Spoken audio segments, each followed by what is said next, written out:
بسم الله الرحمن الرحيم. إنا عرضنا الأمانة على السماوات والأرض والجبال فأبين أن يحملنها وأشفقن منها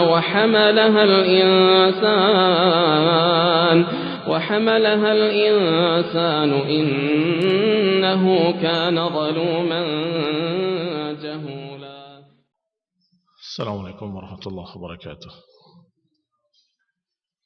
إن الحمد لله نحمده ونستعينه ونستغفره ونعوذ بالله من شرور أنفسنا ومن سيئات أعمالنا. من يهده الله فلا مضل له ومن يضلل فلا هادي له، وأشهد أن لا إله إلا الله وحده لا شريك له، وأشهد أن محمدا عبده ورسوله صلى الله عليه وعلى آله وأصحابه والتابعين وتابع التابعين ومن تبعهم بإحسان إلى يوم الدين. يا أيها الذين آمنوا اتقوا الله حق تقاته ولا تموتن إلا وأنتم مسلمون.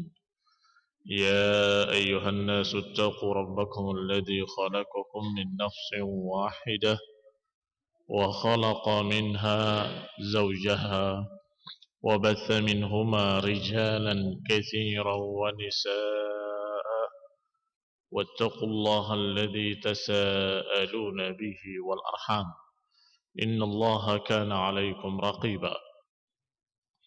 يا أيها الذين آمنوا اتقوا الله وقولوا قولا سديدا يصلح لكم أعمالكم ويغفر لكم ذنوبكم، ومن يطع الله ورسوله فقد فاز فوزا عظيما. أما بعد، فإن خير الحديث كتاب الله، وخير الهدي هدي محمد صلى الله عليه وعلى آله وسلم، وشر الأمور محدثاتها فإن كل محدثة بدعة وكل بدعة ضلالة وكل ضلالة في النار. Ikhwani fi din, a'azakumullah, kaum muslimin yang saya hormati.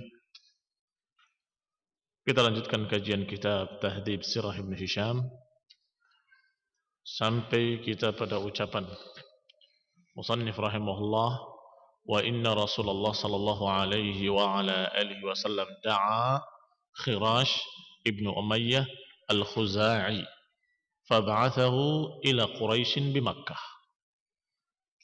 Kemudian sungguhnya Nabi SAW memanggil Khirash ibn Umayyah al-Khuza'i dari Bani Khuza'ah dan mengutusnya menemui Quraisy di Mekah. Masih ingat yang kemarin bahwasanya orang-orang Quraisy mengutus beberapa utusan. Yang pertama dan yang kedua, di antaranya Urwah, yang terakhir Ibnu Mas'ud radhiyallahu taala. Urwah bin Mas'ud. Nah, kemudian diutus, ternyata dia melihat bukan hanya jawaban Rasulullah SAW bahwa beliau bukan untuk perang, datang hanya untuk umrah, tetapi datang untuk umrah, dan beliau lihat juga apa yang dilakukan oleh Rasulullah SAW dan apa yang dilakukan oleh para sahabatnya terhadapnya, dan bagaimana penghormatan kaum muslimin terhadap Rasulullah SAW. Sehingga dijawab dengan dua jawaban, bahwasanya mereka ingin umrah, bukan ingin perang. Dan yang kedua, aku melihat Raja Romawi, Raja Persia, dan juga Raja Habasyah atau Raja Najasyi. Tidak pernah aku melihat bagaimana rakyat menghormati rajanya seperti kaum muslimin menghormati Rasulullah SAW. Sampai kemudian dikatakan ru ra'yakum, silahkan lihat pendapat kalian, kata Urwah ibn Mas'ud al-Thaqafi. Wa inna Rasulullah sallallahu alaihi wa ala alihi wasallam da'a Khirash ibn Umayyah. Maka Rasulullah SAW memanggil lagi Satu orang utusan dari Bani Khuza'ah yang bernama Khirash. Diutus untuk menemui Quraisy di Mekah. Wa hamalahu ala ba'irin lahu yuqalu lahu Ats-Tsa'lab. Dipersilahkan utusan tadi menunggang kuda unta milik Rasulullah SAW yang bernama Tsa'lab. Liyuballigh asyrafahum anhu ma ja'a lahu, untuk menyampaikan kepadanya apa tujuan beliau datang ke Mekah. Ternyata sampai di tempat Quraisy, fa'aqaru bihi jamal Rasulillah. Mereka justru menyembelih, membunuh unta Rasulullah SAW yang ditunggangi oleh Khirash. Wa aradu qatlahu, bahkan ingin membunuhnya, ingin membunuh Khirash ibn Umayyah al-Khuzai.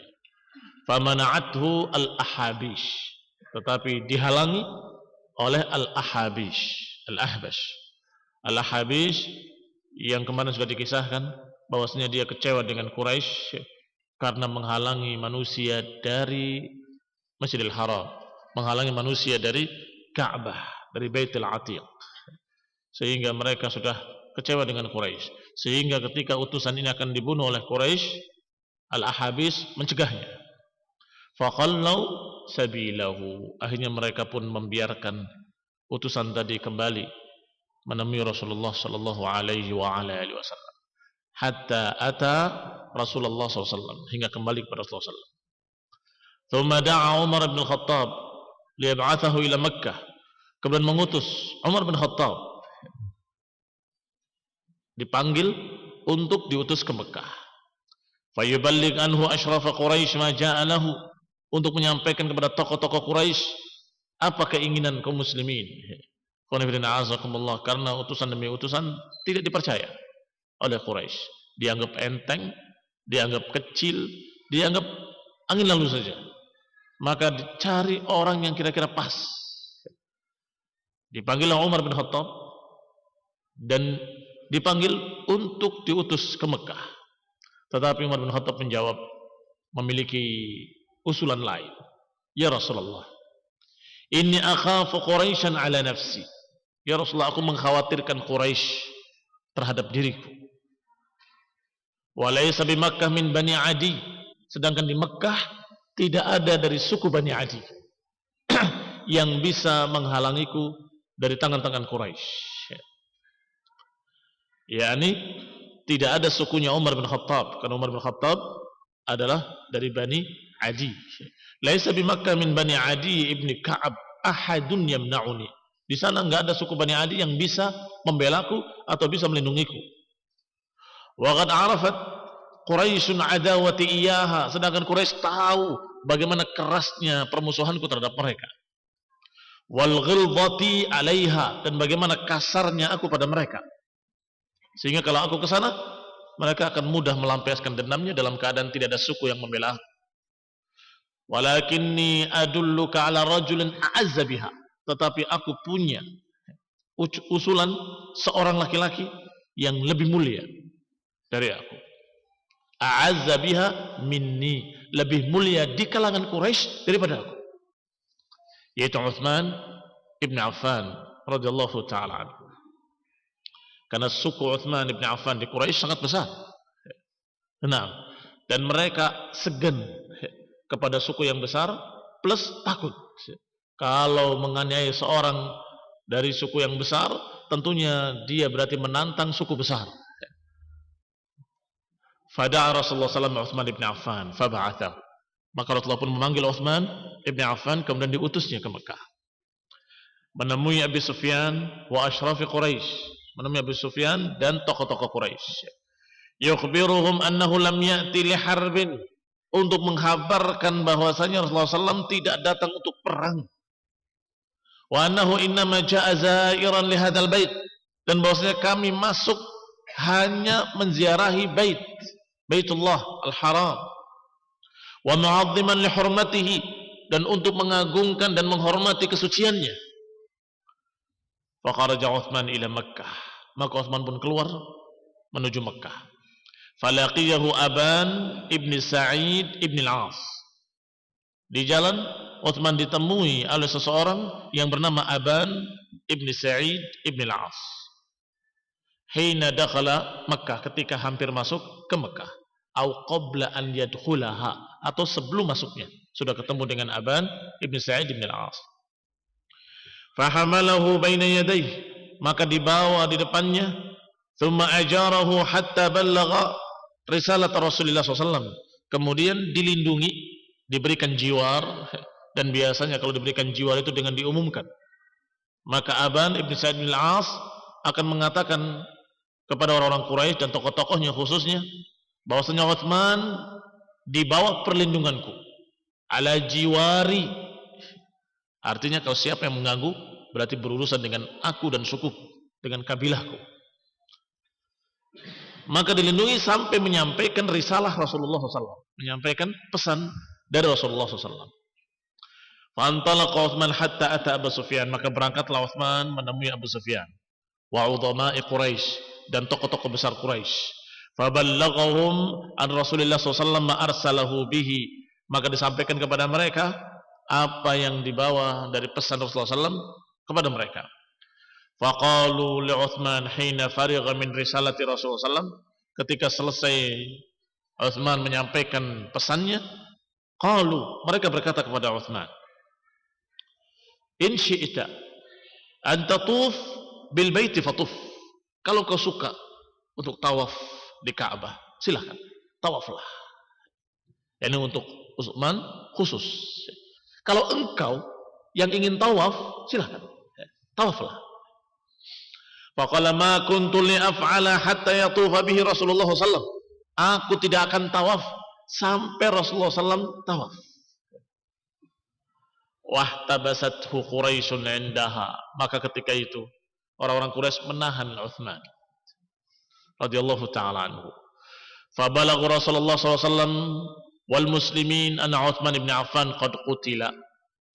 Maka beritanya sampai kepada Rasulullah sallallahu dan sampai pula kepada kaum muslimin kalau Utsman bin Affan dibunuh. Demikian ikhwan fillah azakumullah, tersiar berita qutila Utsman, terbunuh Utsman. Karena pada waktu kembalinya tidak kembali sampai beberapa lama. Qala Ibnu Ishaq, berkata Ibnu Ishaq, fahaddatsani Abdullah ibni Abi Bakar, menyampaikan kepadaku Abdullah ibni Abi Bakar bahwa Rasulullah SAW qala hina balaghahu anna Utsman qad qutil, bahwa Rasulullah SAW berkata ketika sampai beritanya bahwa Utsman terbunuh, maka beliau mengatakan la nabrah hatta nunajizal qaum, sungguh kita tidak akan beranjak dari sini sampai kita menghadapi mereka, kaum tersebut. Fada'a Rasulullah SAW an-nasa ilal bay'ah, maka Rasulullah SAW mengajak manusia untuk berbaiat, untuk bersumpah setia. Fakanat bai'atur ridwan tahta syajarah, maka terjadilah bai'atur ridwan tahta syajarah. Di sini kananya bukan kana naqisah, tapi kana yang tamah, yang mananya terjadi, yang tidak membutuhkan khabar. Fakanat bai'atur ridwan, maka terjadilah bai'atur ridwan tahta syajarah, di bawah sebuah pohon. Sumpah setia seluruh para sahabat memegang tangan Rasulullah SAW dan berjanji setia untuk membela Utsman, membela kaum muslimin sampai matinya. Fakana an-nasu yaqulun bay'ahum Rasulullah SAW 'alal maut, maka manusia semuanya menceritakan berita ini dengan berita bahwa Rasulullah SAW membaiat mereka dengan baiat mati. yakni mereka semuanya disumpah dengan sumpah mati. Sumpah mati itu sumpah untuk berjuang sampai mati. Sesungguhnya lafadznya tidak begitu. Diceritakan oleh Jabir bin Abdullah radhiyallahu taala anhu, inna Rasulullah SAW lam yubayyi'na 'alal maut. Sesungguhnya Nabi SAW bukan menyumpah kita atau meminta kita bersumpah untuk mati, bukan. Walakin bay'ana 'ala alla nafir. Rasulullah SAW meminta kita untuk berbaiat, bersumpah setia bahwa kita tidak akan lari. Isinya begitu. Ini berperang dan tidak lari. Yang maknanya hampir sama. Kalau tidak lari sampai menang atau mati. Itu maknanya. Allah nafir, bahwa kita tidak akan lari. kita akan berperang imma sampai menang atau sampai mati. Fabaya Rasulullah SAW an-nas, maka Rasulullah SAW membaiat mereka di bawah pohon tersebut, sehingga dijuluki dengan bai'atur ridwan atau bai'ah tahta syajarah. Walam yatakhallaf anhu ahadun minal muslimin, dan tidak ada yang menyelisihi seorang pun dari kaum muslimin. Ini tidak ada yang tidak ikut, kecuali satu orang, Al-Jadd ibn Qais. Al-Jadd ibn Qais ini salah seorang saudara dari Bani Salamah. Fakana Jabir ibn Abdullah yaqul, Jabir ibn Abdullah menceritakan, wallahi laka anni anzur ilaihi lasiqan bi ibtinaqatihi, sungguh sepertinya aku melihat dia menempelkan badannya di ketiaknya unta, yakni di balik pahanya unta. Qaddaba ilaiha, dia sembunyi di sana, yastatiru biha minan nas, agar tidak kelihatan oleh manusia, agar tidak ikut baiat. Adapun yang lainnya semuanya berbaiat.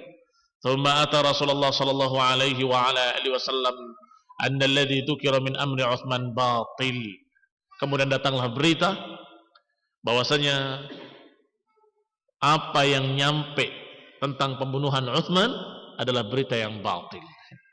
Ikhwan fillah a'azakumullah, bahkan Rasulullah SAW sudah tahu dari Allah Subhanahu wa taala, sehingga setelah dibaiat seluruhnya, beliau meletakkan tangan kanannya di atas tangan kirinya dan mengatakan, hadza li Utsman, ini untuk Utsman. Ketika Rasulullah SAW mewakilkan tangan Utsman dengan tangan dirinya yang mulia, maka saat itu para sahabat tahu bahwa Utsman belum terbunuh, karena masih diwakili oleh Rasulullah SAW dengan tangannya yang mulia. Hadza li Utsman. Ikhwan fillah a'azakumullah, kaum muslimin yang saya hormati, mereka ini adalah orang-orang yang betul-betul disaring oleh Allah Subhanahu wa taala dari sekian banyak para munafikin dan sekian banyak A'rab yang iman mereka lemah, yang diajak oleh Rasulullah SAW untuk umrah ke Mekah, mereka justru berburuk sangka. Bal dhanantum dhannas saw wa kuntum qauman bura. Kata Allah, bahkan kalian berprasangka dengan prasangka dusta, sedangkan kalian memang kaum yang jelek. Apa prasangka mereka? Prasangka buruk, prasangka jelek mereka terhadap Rasulullah SAW dan kaum muslimin. Prasangka jelek mereka, bahwasanya mereka menyatakan, bal dhanantum an la yanqalibar rasul wal mu'minuna ila ahlihim abada. Bahkan kalian mengira, kata Allah, alla yanqalibar rasul wal mu'minuna ila ahlihim abada, bahwa Rasul dan kaum mukminin enggak akan kembali ke keluarga-keluarga mereka selama-lamanya. Bal dhanantum dhanna saw, kata Allah, bahkan kalian berprasangka dengan prasangka buruk. Ya, ini bahasa bebasnya, kalian ke sana mau cari mati, lihat mereka enggak akan kembali semuanya ke keluarga mereka. Ini prasangka mereka. Maka yang ada, yang baiat pada Rasulullah SAW di bai'atur ridwan di bawah pohon, hanya orang-orang mukmin, hanya orang-orang yang beriman. Munafik sudah terpisah, orang-orang setengah-setengah sudah terpisah semuanya. Sehingga Allah katakan di surat yang sama, surat Al-Fatih, laqad radiyallahu 'anil mu'minina id yubayyi'unaka tahta asy-syajarah fa'alima ma fi qulubihim. Kata Allah, Allah telah ridha. Laqad radiyallahu 'anil mu'minin, Allah telah ridha kepada orang beriman itu yang berbaiat di bawah pohon. Fa'alima ma fi qulubihim, dan Allah tahu apa yang ada dalam hati-hati mereka. Qanifina azakullah muslimin yang saya hormati, ini yang dikatakan dengan bai'ah ar-ridwan. Yang berikutnya adalah kisah Al-Hudnah. Al-Hudnah adalah perjanjian damai, atau yang lebih dikenal dengan perjanjian Hudaybiyah. Thumma ba'atha Quraisyun Suhail ibn Amr. Kemudian Quraisy mengutus Suhail ibn Amr, akha Bani Amir ibn Lu'ay, salah seorang dari suku Bani Amir ibn Lu'ay. Setelah mendengar kaum muslimin berbaiat untuk mati, berbaiat, bersumpah setia untuk perang sampai mati, maka mereka khawatir. Akhirnya diutus satu orang lagi yang berikutnya, yaitu Suhail ibn Amr. Diutus kepada Rasulullah SAW, dan orang Quraisy berkata kepada Suhail, "I'ti Muhammadan fasalihhu." Datangi Muhammad dan ajak untuk berdamai. "Wala yakun fi sulhihi illa an yarji'a 'anna 'amahu hadha." Dan jangan sampai ada poin dalam perjanjiannya kalau mereka masuk tahun ini, jangan boleh, jangan ada. Gengsi. Kalau sudah ngotot-ngotot kemudian terakhirnya kaum muslimin masuk ke Mekah, akan diberitakan atau akan dikira oleh seluruh orang-orang Arab kalah. Orang Quraisy kalah. Ternyata kaum muslimin berhasil memaksa masuk. Maka mereka menyatakan tidak bisa. Bikin perjanjian damai dengan dia, wahai Suhail, tetapi jangan ada poin kalau mereka masuk tahun ini. "I'ti Muhammadan fasallihhu wa la yakun fi sulhihi illa an yarji'anna 'ammahu hadha." Jangan ada di perjanjiannya kecuali mereka harus pulang tahun ini. "Wa wallahi la tuhaddits al-'arab 'anna annahu dakhalaha 'alaina 'unwatan abada." Demi Allah, jangan sampai orang-orang Arab berbicara tentang kita bahwa Muhammad berhasil memaksa masuk. Anwatan maknanya memaksa. Jangan sampai mengira orang-orang Arab bahwa kaum muslimin Muhammad berhasil memaksa masuk. Fa'atahu Suhail, maka Suhail datang menemui Rasulullah sallallahu alaihi wa ala alihi wasallam. Falamma ra'ahu Rasulullah sallallahu alaihi wa ala alihi wasallam muqbilan, ketika Nabi melihat Suhail bin Amr datang, Nabi sudah tahu dari Allah Subhanahu wa taala. Qad arada al-qaumu as-sulha hina ba'athu hadha ar-rajul. Mereka menginginkan perjanjian kalau mengutusnya orang ini. Karena dari ciri-cirinya terlihat. Kalau yang pertama ghadir, kata Nabi, ini orang ghadir, pengkhianat, maka nggak ada apa-apanya, nggak bisa diajak bicara. Yang kedua, diutus dari Ahabis, tokoh-tokoh Ahabis, karena Nabi mereka adalah orang yang ahli ibadah. Ya walaupun masih musyrikin, tapi kenal Allah Subhanahu wa taala. Maka tunjukkan kurban-kurban kita. Niscaya mereka akan terpengaruh. Ternyata benar dugaan Rasulullah SAW. Ternyata ketika yang diutusnya Suhail bin Amr, ini tukang ngomong, pandai berbicara, nggak pandai perang, nggak pandai main pedang, nggak pandai apa-apa, tapi pintar ngomong. Ketika dilihat Suhail bin Amr, maka dikatakan berarti mereka menginginkan untuk berdamai, ini untuk bicara. Ternyata tepat ucapan Rasulullah sallallahu alaihi wasallam. Falamma intaha Suhail ila Rasulillah sallallahu alaihi wasallam takallama fa'atala al-kalam. Ketika sampai Suhail menemui Rasulullah SAW, maka berbicara Suhail wa atalal kalam, dan berbicara dengan panjang lebar. Ya, memang keahliannya ngomong. Wa taraja'a thumma jara bainahuma shalah. Terjadilah antara beliau dengan Rasulullah SAW, antara Suhail dengan Nabi SAW, terjadi perjanjian damai. Falamma ilta'amal amru walam yabqa illa alkitab. Ketika sudah selesai urusan, tidak tersisa kecuali penulisan. Ini isi-isinya pokoknya sudah setuju. Ini setuju, ini setuju, ini setuju. Tinggal tulis. Wa taba Umar bin Khattab fa'at Abu Bakar. Maka Umar bin Khattab gelisah menerkam Abu Bakar dan berkata, "Ya Abu Bakar, alaysa bi Rasulillah? Bukankah beliau ini Rasulullah?" Qala bala, tentu. Qala awalasta bil muslimin? Bukankah kita kaum muslimin? Tentu, kata Abu Bakar. Qala alaysul bil musyrikin? Bukankah mereka itu musyrikin? Qala bala, tentu, kata Abu Bakar. Qala fa'ala ma nu'ti daniyah? Kalau begitu untuk apa kita memberikan kehinaan ini? Untuk apa kita menerima ad-daniyah, kerendahan? Karena poin-poin perjanjiannya seakan-akan memojokkan kaum muslimin. Pertama, tidak boleh masuk tahun ini, pulang semua. Ini sudah satu poin yang merasa kaum muslimin direndahkan. Yang kedua, kalau ada kaum muslimin yang murtad ke Mekah, tidak boleh dikembalikan ke Madinah. Tetapi kalau ada dari Mekah yang masuk Islam ke Madinah, harus dikembalikan ke Mekah. Kelihatan timpang. Kalau masuk Islam dari Mekah, harus dikembalikan ke Mekah.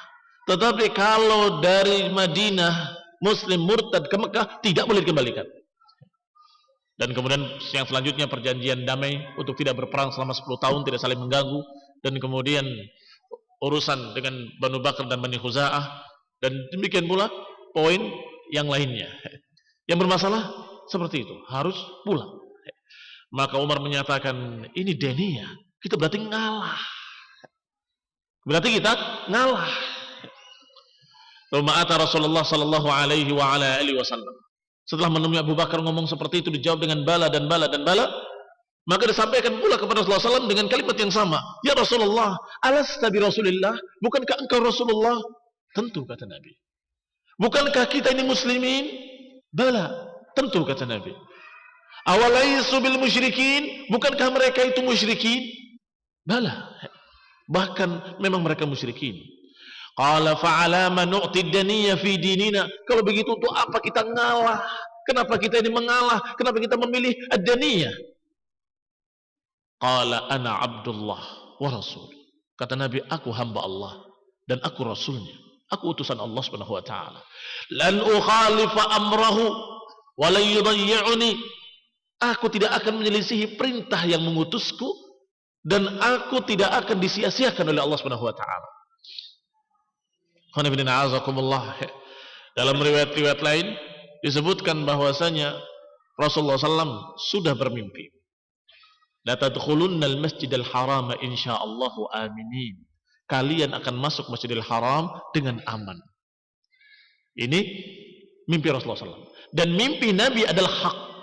Sebelum berangkat sudah bermimpi dan sudah dikisahkan mimpinya kepada kaum muslimin sehingga mereka semangat semuanya berangkat karena mimpi Rasulullah SAW adalah hak, memberitakan la tadkhulunnal masjidal harama insyaallahu aminin muhalliqina ru'usakum wa muqassirina la takhafun. Kalian pasti akan masuk Masjidil Haram dengan aman. Kalian mencukur rambut-rambut kalian dan menggundul rambut-rambut kalian dalam keadaan tidak takut. Maka mereka semangat berangkat. Tetapi ketika terjadi apa yang terjadi sampai terjadi perjanjian Hudaybiyah, ternyata harus pulang. Ini yang membuat berat para sahabat. Membuat berat para sahabat. Sampai kemudian mereka bertanya pula, sebagaimana dikisahkan dalam riwayat yang lain, bahwasanya Umar menyatakan, bukankah telah dikatakan dalam mimpi bahwa kita akan masuk? Maka Abu Bakar menjawab, apakah Rasulullah SAW mengatakan tahun ini? Umar mengatakan, tidak. Kalau begitu, aku yakin pasti akan masuk, walaupun bukan tahun ini. Ketika berkata pada Rasulullah SAW seperti tadi, bukankah kita muslimin? Bukankah engkau Rasulullah? Bukankah mereka musyrikin? Dijawab dengan bala, bala, bala. Maka dikatakan, bukankah telah diberitakan bahwa kita akan masuk Masjidil Haram dengan aman? Rasulullah juga menjawab seperti ucapan Abu Bakar Siddiq. Sama persis. Iya.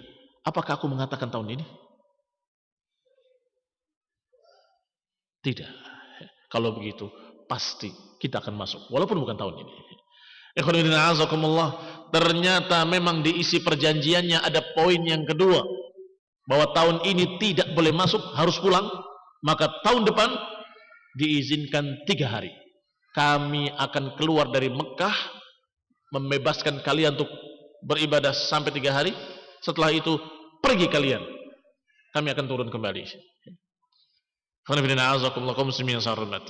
Maka berarti benar ucapan Rasulullah SAW bahwa pasti kita akan masuk. Dan nanti umrah yang berikutnya tahun depan dijuluki dengan Umratul Qadha.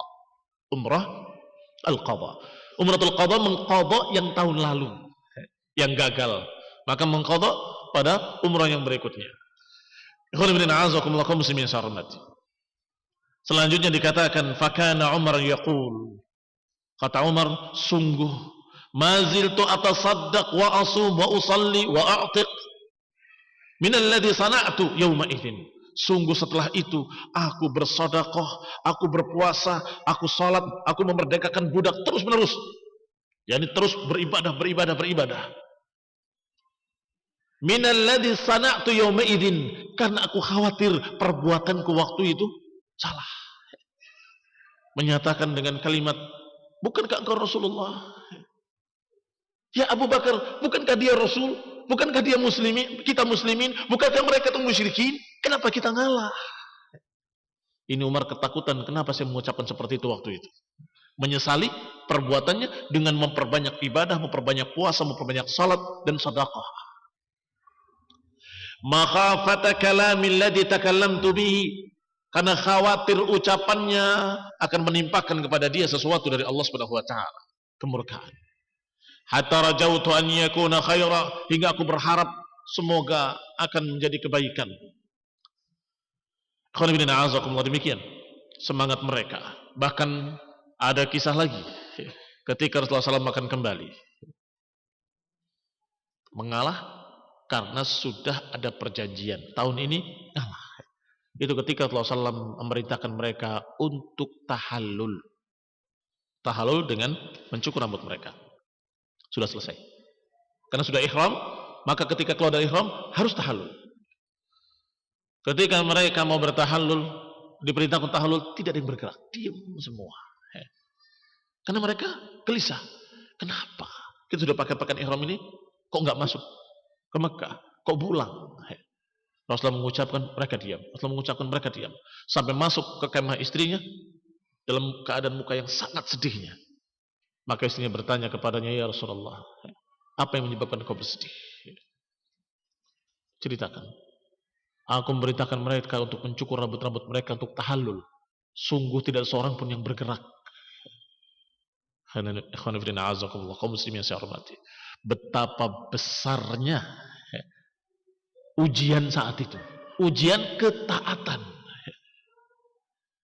Sampai istrinya menghibur, ya Rasulullah, mereka kaum muslimin, mereka mukminin, mereka beriman pada Allah dan Rasul. Kalau engkau keluar dan mencukur rambutmu, niscaya mereka pun akan mengikuti semuanya. Maka diikuti anjuran istrinya, keluar dan dicukur oleh istrinya rambutnya. Begitu melihat Rasulullah SAW dicukur rambutnya, berarti sudah selesai tahallul, berarti benar-benar akan pulang. Maka semuanya saling mencukur rambut mereka, sampai kata perawi, wallahi sepertinya mereka saling bunuh dengan pisau-pisau mereka. Sepertinya mereka saling menikam dengan pisau-pisau mereka, karena saling cukur rambut mereka. Demikian ujian berat bagi Rasulullah SAW dan bagi para sahabat. Harus menerima apa kata Allah dan apa kata Rasulnya. Walaupun menurut perasaan kita ini berarti ngalah, ini berarti kita ngalah sama orang kafir. Masa sama orang kafir ngalah? Kaum muslimin yang saya hormati, ternyata apa yang dilihat oleh Allah Subhanahu wa taala adalah sesuatu yang jauh, yang tidak dilihat oleh manusia. Allah Subhanahu wa taala Allamul Ghuyub, Maha mengetahui yang gaib, bahwa semua poin-poin perjanjian tersebut ujung-ujungnya nanti jadi kebaikan buat kaum muslimin. Yang pertama,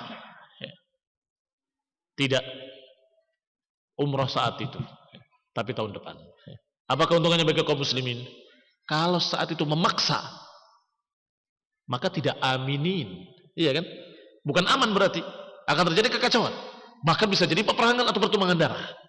Dan itu tidak sesuai dengan mimpi Rasulullah SAW. La tadkhulunnal masjidil haram insyaallah aminin, aman. La takhafun, tanpa takut. Berarti tahun depan diberi kesempatan oleh Quraisy sendiri dengan perjanjian 3 hari bebas melakukan ibadah di sana. Maka benar-benar aman mereka melakukan pada umratul qadha. Yang kedua, berdamai, tidak berperang, tidak saling mengganggu 10 tahun. Sungguh wallah, ini yang namanya al-fathu. Sungguh demi Allah, ini yang namanya kemenangan dan pembukaan. Sehingga ketika disebutkan dalam tafsir ayat Allah Subhanahu wa taala, inna fatahna laka fathan mubina, ternyata bukan Fathu Mekah, tapi Hudaybiyah. Bukan Fathu Mekah, tetapi Hudaybiyah. Kenapa Hudaybiyah dikatakan al-fathu sebagai pembukaan? Karena sungguh kita ketahui dari awal yang menghalangi paling dahsyat, paling keras, yang paling membuat repot itu Quraisy. musyrikin Quraisy. Maka ketika Quraisy mengadakan perdamaian untuk tidak berperang selama 10 tahun, itu benar-benar pintu dakwah terbuka lebar. Didakwahi seluruh orang-orang Arab dan seluruh negeri-negeri sampai ke Mesir, sampai ke Heraklius, sampai ke Najasyi, sampai kemana-mana. Surat-surat dakwah diutus oleh Rasulullah SAW dibawa ke sana kemari. Sehingga kaum muslimin yang di Hudaybiyah berapa jumlahnya? 600 atau sampai 700. Tahun depannya sudah 12.000 orang. Berapa peningkatannya? Maka ini yang dikatakan dengan fathu. Ini poin kedua. Bahwasanya damai tidak berperang dengan Quraisy itu merupakan al-fathu, pembukaan pintu dakwah seluas-luasnya. Sehingga bisa dilihat dari pertambahan kaum muslimin yang berlipat-lipat kali dari tahun itu ke tahun berikutnya. Yang ketiga, yang katanya sepertinya timpang, kalau masuk Islam dari Mekah ke Madinah harus dikembalikan. Silahkan. Kalau memang benar-benar beriman, dimanapun dia berada akan beriman. Kalau orang yang murtad dari Madinah ke Mekah tidak perlu dikembalikan.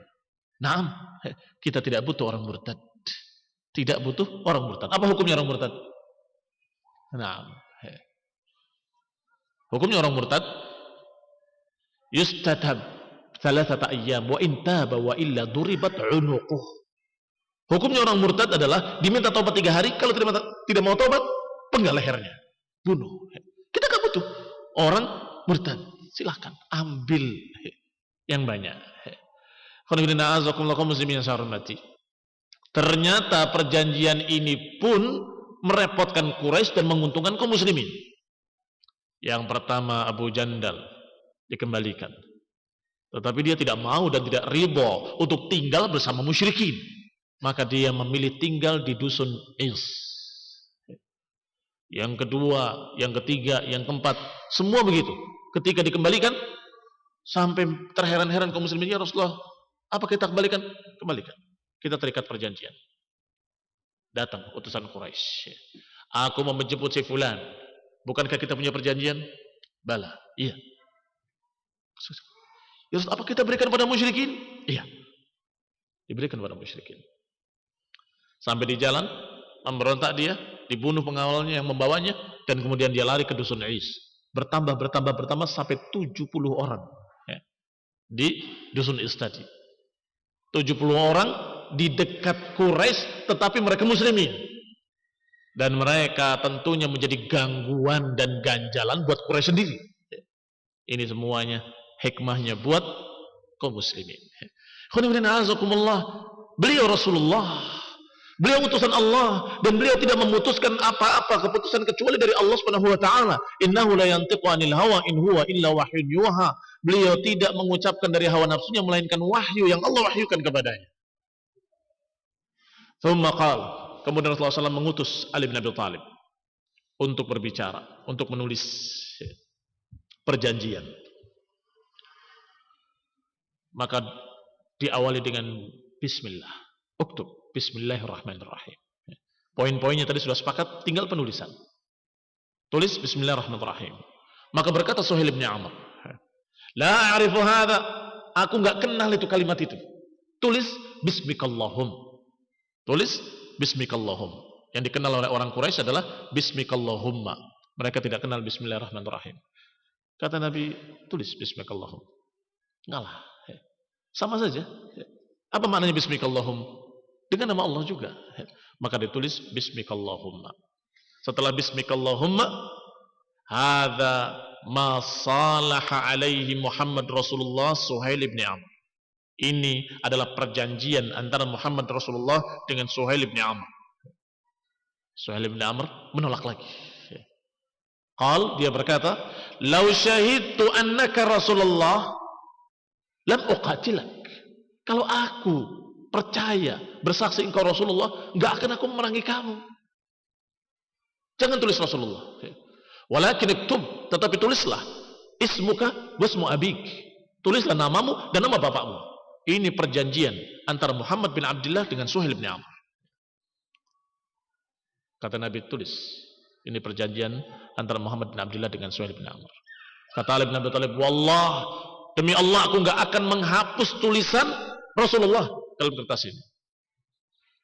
Kata Nabi, dulluni alaih, tunjukkan yang mana. Aku yang menghapusnya. Karena Nabi ummi, tidak membaca, tidak menulis. Tunjukkan yang mana, aku hapus. Maka Rasulullah sendiri yang menghapus. Karena Ali sudah bersumpah, wallahi aku tidak akan menghapus. Dihormati sumpahnya. Engkau jangan menghapus, aku yang menghapus, kata Nabi. Ini khonibina azakumullah. Yang dilihat adalah apa yang nanti jadi perjanjian, yang jadi kebaikan buat kaum muslimin. Maka dihapusnya dalam lembaran tadi bukan berarti terhapus jabatan Rasulullah sebagai Rasul. Iya kan? Kenapa? Hapus. Maka dihapus. Hadza ma salaha alaihi Muhammad bin Abdullah wa Suhail bin Amr. Istalaha ala wad'il harbi 'anil nasi 10 sinin. Bekerja sama lewat waktu. Nah, barakallahu fikum. Kita akan lanjutkan insyaallah isi perjanjiannya pada kajian mendatang باذنillah. Barakallahu fikum. Wal afu minkum. Subhanakallahumma hamdika la ilaha illa anta astaghfiruka wa atubu ilaik. Wassalamu alaikum warahmatullahi wabarakatuh.